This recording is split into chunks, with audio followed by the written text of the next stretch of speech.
Hello everyone. This video is on the second unit of lesson 7 of your English textbook, The Cat.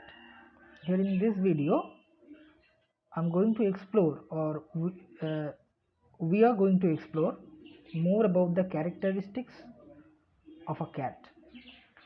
Because as you know from the very title, that the whole text is based on some characteristics or some basic activities of a cat. In the last video, I discussed some basic feature of a cat as described by the poet or the author. Here in this video, this is the continuation of the same. So what we are going to do here, we are going to see what new activities of cat are displayed here in this second unit. তো এর আগেও আমরা দেখেছি unit 1-এ কিছু বৈশিষ্ট্য একটা বেড়ালের। এই unit 2-এও কিন্তু এর কোনো ব্যতিক্রম নয়, কারণ আমরা জানি যে এই পুরো টেক্সটটা, be it unit 1, unit 2 or unit 3, all the units are based on the chief characteristics of a cat.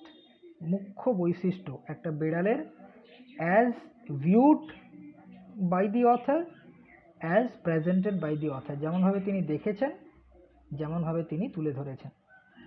তো আগেরটাই আমরা দেখেছি কি, a cat has different characteristics like he is physically agile, he is not so stupid as people think him, he is very fond of milk, mice, caring and all this. তো এই ধরনের কিছু বৈশিষ্ট্য আমরা দেখেছি, এবং একটা খুব গুরুত্বপূর্ণ ব্যাপার যেটা ইউনিট 1-এ ছিল, বা যেই বিষয়টাকে ইউনিট 1-এ গুরুত্ব দেওয়া হয়েছিল, একটা line, the last line of the first unit, সেখানে বলা হয়েছিল if you wish to reveal the true characteristic of a cat you need to watch him minutely during the sunset. তাহলে যদি তুমি একটা বিড়ালের সঠিক বা ট্রু ক্যারেক্টারিস্টিক, সঠিক চরিত্র তুমি যদি উদ্ঘাটন করতে চাও, then you must observe the activities of a cat after the sunset or after the sundown. So তাহলে এটা আমাদের কাছে একটা বলতে পারি it's a kind of mystery, যে কী ধরনের ক্যারেক্টারিস্টিক একটা ক্যাটের মধ্যে থাকে যেটা ডিউরিং সানসেট দেখা যায়। তো সেটার জন্য উই নিড টু ওয়েট, বা আমরা দেখব যে ইউনিট 2-তে সেটা দেখা যাচ্ছে কিনা, বা maybe it has been discussed in unit 3. So let's see what unit 2 brings for us. So just follow the text, and I'm just reading the text, and I will be discussing the meaning as well as the explanation of the second unit. So when the family বলতে family members, তো আমি প্রথমেই বলেছিলাম unit 1 ডিসকাশনের সময় যে এই ক্যাটটা কিন্তু কোনো ওয়াইল্ড ক্যাট নয়, it's not a wild cat, it's a cat which is a pet to a family. এটা কোনো একটা পরিবারের পোষ্য। তাহলে যখন পরিবারের পোষ্য, তাহলে পরিবারের সমস্ত কিছুর মধ্যেই সে বলতে পারি ওতপ্রোতভাবে জড়িত, integrally related to each and every activities of the family. তো বলছে when the family sits down to tea, যখন বাড়ির লোকেরা বা বাড়ির পরিবারের মেম্বাররা যখন চায়ের একটা আসরে বসে, প্রতিদিন যে চায়ের আসর বসে বা প্রতিদিন যে চা পান করার একটা বাড়ির মেম্বাররা বসে, বলতে পারো টি টেবিলে, তো যখন সেখানে ফ্যামিলি মেম্বার্সরা বসছে, the cat puts in an appearance, এটাকে যদি খুব সংক্ষেপে বলি অ্যাপিয়ার্স, তার মানে কি আবির্ভাব হচ্ছে, ক্যাটটা চলে আসছে। তাহলে যখনই দেখছে বাড়ির লোকেরা চা খেতে বসছে, সে পৌঁছে যাচ্ছে কোথায়, ওই টি টেবিলের কাছে, near the tea table, to get his share, তার ভাগ নেওয়ার জন্য। কারণ আমি আগেই বলেছি, বা তোমরা বুঝতে পারছো, being a pet he thinks or considers himself to be a part of the family. So when the other members of the family are enjoying something in the tea table, definitely he also wishes to have his own share. তাহলে তারও ভাগ কিন্তু পেতে ইচ্ছা করছে, তাই সে appear করছে, ওখানে পৌঁছে যাচ্ছে। হি পার্স, সে এক ধরনের নেজ নাড়া বা পার্স করছে, নয়েজিলি নেজ নাড়ছে আস্তে আস্তে। সরি নয়েজিলি বলতে বেশ জোরে একটু শব্দ করে, অ্যান্ড রাবস হিমসেলফ এবং নিজের শরীরটাকে ঘষছে against the legs of the family members. এটা কিন্তু একটা খুব কমন অ্যাক্টিভিটি একটা ক্যাটের। If you have a cat as a pet, you know or you might be knowing that when a cat desires something from the members, he comes close to the member and actually rub the legs। এটা কিন্তু করে, অর্থাৎ পায়ের কাছে এসে সে কিন্তু নিজের দেহটাকে মানে এক কথায় ঘষে। কেন না, it's a kind of indication that he needs something or he needs some food. তো এখানে টি টেবিল মানে he is definitely asking for some food. If there is a guest, যদি আবার টি টেবিলে কোনো দিন, গেস্ট মানে অতিথি, তো সেটা প্রতিদিন নিশ্চয়ই হয় না বা আসে না। তো if sometimes or someday if there is a guest at the tea table, the cat is particularly civil to him। এখানে সিভিল বলতে ভেরি কেয়ারফুল অ্যান্ড ভেরি কী বলবো, মানে খুবই তার প্রতি একটু বলতে পারো যে বেশি নজর দেওয়া, অবজার্ভ করছে। তাহলে যদি কোনো রকমভাবে কোনো গেস্ট ওই দিন এসে পড়ে কোনো দিন, তাহলে সে কার প্রতি বেশি কেয়ারফুল থাকে না এই গেস্টের প্রতি। কেন? Why is the cat so much particular to the guest? Because the guest is likely to have the best of what is offered। মনে করো টি টেবিলে টি অ্যান্ড স্ন্যাক্স সার্ভ করা হয়েছে, তার মধ্যে থেকে সবচেয়ে ভালো যে খাবারটা, ডেফিনেটলি এটা একটা কমন কনসেপ্ট যে when there is a guest he is provided the best of what is there in the tea table. তাহলে টি টেবিলের মধ্যে যত খাবারই থাক না কেন, সব থেকে বেস্ট বা ভালোটা কার কাছে থাকবে না, গেস্টের কাছে। তাই গেস্টের প্রতি সে একটু বেশি লক্ষ্য নজর করছে। সামটাইমস কখনো কখনো instead of giving him something to eat, যদি কখনো কখনো কী হয় না, কোনো গেস্ট তাকে কিছু না দিয়ে, ইনস্টিড অফ গিভিং না দেওয়ার পরিবর্তে কখনো কখনো কী করে, the guest stoops down. Stoops মানে হচ্ছে নোয়া, একটু নিজে ঝুঁকে গেল, অ্যান্ড স্ট্রোকস দ্য ক্যাট, একটু মানে টোকা মারলো ক্যাটটাকে এবং বলছে পোর পুসি, অর্থাৎ বেচারা বেড়াল বলে তাকে বলছে। মানে কি, সবাই খাচ্ছে, everyone is having their own share of food, but the cat doesn't have anything to eat. তাই জন্য গেস্টটা তাকে মজা করে তাকে একটু মাথায় টোকা দিয়ে বা তার শরীরে টোকা দিয়ে বলছে কি, বেচারা পুসি, বেচারা বেড়াল। The cat soon tires of that. বেড়ালটা কিন্তু খুব শীঘ্রই বিরক্ত হয়ে যায়। কেন? কারণ সে এই ধরনের আচরণ চাইছে না।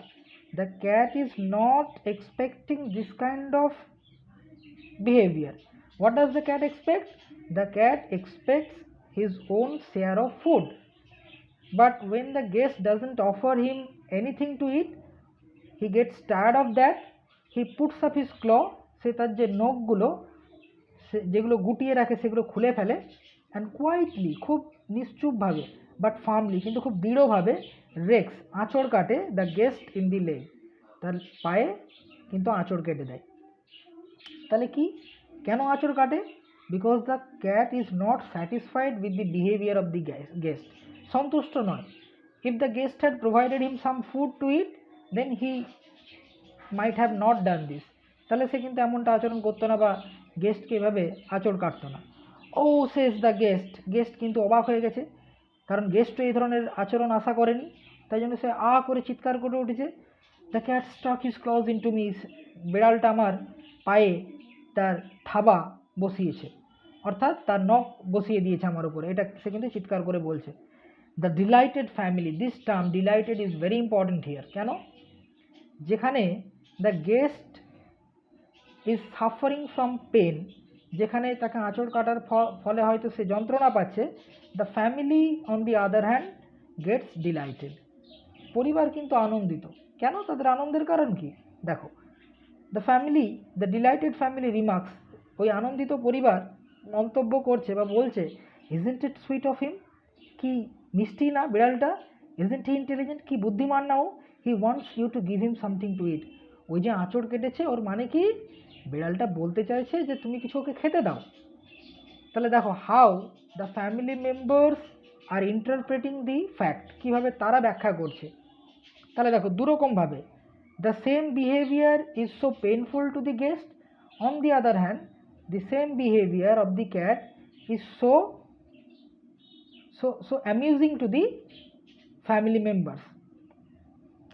তো বলছে ও কি সুন্দর মিষ্টি, কি মিষ্টি না আচরণটা, ওর কি বুদ্ধিমান না, ও তোমাকে এই এই যে আঁচড় কাটলো বা এই যে তোমাকে বললো, এটার মানে তুমি ওকে কিছু খাবার দাও। The guest dares not do what you like to do. ওই গেস্ট ইমিডিয়েটলি তার মনের মধ্যে যে রিয়াকশানটা ঘটছে বা সে কিভাবে রিয়্যাক্ট করতে চাইছিল, কিভাবে চাইছিল না সেটা করতে পারেনি। হি ডেয়ার্স নট ডু, সে যেভাবে তার রাগের বহিঃপ্রকাশ করতে চেয়েছিল, how he wish to express his anger to the guest, sorry the cat, he couldn't do that. সে চেয়েছিল কি, দেখো ওই ছোট্ট একটা ড্যাশ রয়েছে, তারপর লেখা আছে kick the cat out of the window. সে এই আচরণের পর বিড়ালের, সে ভেবেছিল যে বিড়ালটাকে লাথি মেরে, কিক আউট করা মানে লাথি মেরে বের করে দেওয়া, অফ দি উইন্ডো, জানলার বাইরে ফেলে দেবে। But he didn't dare to do that. কেন করতে পারেনি? Because the family members were in support of the cat. কারণ পরিবারের লোকেরা ক্যাটটার সাপোর্ট করেছিল, ক্যাটটাকে, এবং তার বিহেভিয়ারকে ভীষণ পরিমাণে প্রেজ করেছিল, অ্যাপ্রিসিয়েট করেছিল। So as a guest he couldn't do what he wish to do, সেটা করতে পারেনি যেটা সে করতে চেয়েছিল। So with tears of rage and pain, তাই চোখে, রেজ বলতে অ্যাঙ্গার অর্থাৎ রাগ এবং যন্ত্রণার অশ্রু ধারা নিয়ে, বা চোখে জল পড়ছে, সেটা কিন্তু আনন্দের নয়। যেমন পরিবারের মেম্বাররা আনন্দিত, the guest is not delighted, he is rather angry, he is rather pained, সে যন্ত্রণা পাচ্ছে। তো সেই ধরনের চোখে জল নিয়ে, সেই মানে তার চোখে কি বলবো, রাগ এবং যন্ত্রণা নিয়ে, he affects to be very much amused, সে ভান করছে যে সত্যিকারের সেও খুব আনন্দিত। কেন না, তাকে সাইক দিতে হচ্ছে, তাকে পরিবারের কথাতে তাল মেলাতে হচ্ছে, তাই সে কিন্তু নিজেকে অনেকটা আনন্দিত বলে ভান করছে। অ্যান্ড শর্টস আউট, এবং বাড়িয়ে দিচ্ছে, a bit of fish from his plate. এবার আমাদের স্বাভাবিকভাবে মনে হতে পারে যে can one have fish with tea in the tea table. দেখো এটা আমাদের কাছে একটু অবাক মনে হলেও আমাদেরকে এখানে ধরে নিতে হবে যে আমি বলেছি যে one simply takes tea with some snacks. তো হতে পারে this may be fish finger or some fried food made of fish। তো যাই হোক, সে ছোট্ট একটা মাছের যে অংশ সেটা তার প্লেট থেকে নিয়ে বাড়িয়ে দিল কাকে, বিড়ালটাকে। দ্য ক্যাট জিঞ্জারলি মানে হচ্ছে খুব কি বলবো, যত্ন সহকারে কিন্তু খুব ধীরে সুস্থে বা খুব চুপি সারে রিসিভ করলো এইটাকে বলতে কোনটাকে, ওই বিট অফ ফিশকে, with a look in his eyes, এবং এমনভাবে দৃষ্টি দিচ্ছে, এমনভাবে তাকাচ্ছে, দ্যাট সেজ, যেন লেখকের মনে হচ্ছে এটা এই যে কোটেশনটা, this quotation is not of the cat, মানে এক কথায় যেন তিনি তার সাইকোলজিটাকে যেন রিড করছেন। The author is here reading the psychology of the cat, যে ক্যাটটা যেভাবে তাকাচ্ছে যেন তার মনের মধ্যে এই কথাগুলোই চলছে। কীরকম বলছে, অ্যানাদার টাইম, অন্য সময়, মাই ফ্রেন্ড, আমার বন্ধু। তাহলে মাই ফ্রেন্ডটাকে এখানে গেস্টকে বলছে যেন মনে মনে যে অন্য সময় আমার বন্ধু, you won't be so slow to understand, আশা করি তোমার বুঝতে দেরি হবে না যখন তুমি এই টি টেবিলে থাকবে আমাকে খাবার দেওয়ার কথা। তাহলে এই ব্যাপারটা আশা করি তোমার আজকের পর তোমার শিক্ষা হয়ে গেল। I have taught you a good lesson and I hope that from the next time you will provide me food whenever I am there at the tea table। তো যাই হোক, এটা লেখক নিজের মতো করে ইন্টারপ্রেট করছে যে বিড়ালটা এমনভাবে তাকিয়েছিল, সেজন্য বলছে যে তুমি নিশ্চয়ই আগামীবার আর এতটা বোকা হবে না যে আমাকে খাবার দিতে দেরি করবে, তাহলে আবার তুমি কিন্তু আঁচড় কাটার শিকার হতে পারো। হি পার্স, সে কিন্তু লেজ নাড়তে নাড়তে, লেজ নাড়ছিল, অ্যান্ড অ্যাজ হি রিটায়ার্স, এবং সে চলে গেল। রিটায়ার করা মানে কি, মানে এক কথায় কি বলি আমরা, রিটায়ার করা মানে হচ্ছে বিরাম নেওয়া বা কোনো কিছু থেকে দূরে থাকা। তো সে কোথা থেকে দূরে থাকতে চাইলো, রিটায়ার্স টু আ সেফ ডিস্টেন্স, একটা নিরাপদ দূরত্বে চলে গেল, ফ্রম দি গেস্টস বুট, ওই যে অতিথি তার বুটের কাছ থেকে। কারণ সেও কিন্তু একটা আঁচ পেয়েছিল, বা সেও ভেবেছিল যে হতে পারে যে তার ওই আঁচড়ের পরিবর্তে হ্যাঁ, as a return of the rake, হতে পারে যে সেই গেস্ট তাকে কিক আউট করতে পারে। So he was so intelligent that before enjoying the food, the bit of fish, he simply went to a safe distance, একটা নিরাপদ দূরত্বে চলে গেল গেস্টের বুট থেকে, বিফোর ইটিং হিজ ফুড। তো এখনও পর্যন্ত আমরা কিন্তু সেই যে ইভিনিং ক্যারেক্টারিস্টিক সেগুলোর মুখোমুখি আমরা এখনও হইনি। Maybe the third unit will be representing about the activities which are mainly done during the sunset. তো যাই হোক, এই সেকেন্ড ইউনিটটা আশা করি তোমরা বুঝতে পেরেছো। তো এখানেও কিছু গুরুত্বপূর্ণ তার ক্যারেক্টারিস্টিক তুলে ধরা হয়েছে, that is mainly based on the tea table. হ্যাঁ, টি টেবিল অ্যাক্টিভিটি, এটা kind of T table activity বলতে পারো। ঠিক আছে, the next unit will be discussed in the next class. Thank you.